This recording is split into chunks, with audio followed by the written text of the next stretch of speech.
ইউটিউবের ১২টা বাজানোর সময় কি তাহলে চলে এলো? ইতিহাসে প্রথমবারের মতো এমন এক রাইভাল গ্লোবাল লঞ্চ শুরু করেছে যার অলরেডি ৩৭০ মিলিয়নেরও বেশি অ্যাক্টিভ ইউজার্স আছে।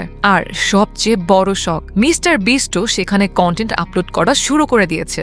নাম বিলিবিলি। বিলিবিলি কোনো নতুন অ্যাপ না। চায়নাতে এটাকে অনেকেই চাইনিজ ইউটিউব বলে। Anime, gaming, tech, AI, education, জেনজিদের ফেভারিট প্রায় সব ক্যাটাগরি এখানে অলরেডি বুমিং।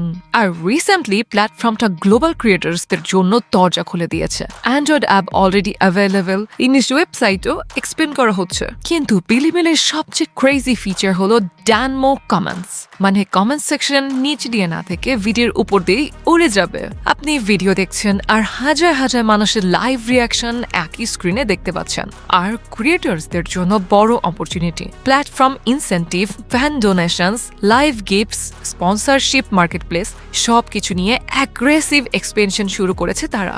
সবচেয়ে ইন্টারেস্টিং ব্যাপার, ইউটিউবের মতো শুধু কন্টেন্ট লাইব্রেরি না, বিলিবিলির অলরেডি নিজস্ব কালচার, লয়াল কমিউনিটি আর কোটি কোটি ডেডিকেটেড ইউজার্স আছে। তাই প্রশ্ন একটাই, এটা কি শুধু আর একটা ভিডিও অ্যাপ, নাকি ইউটিউবে একচ্ছত্র রাজত্বে প্রথম সত্যিকারের ধাক্কা?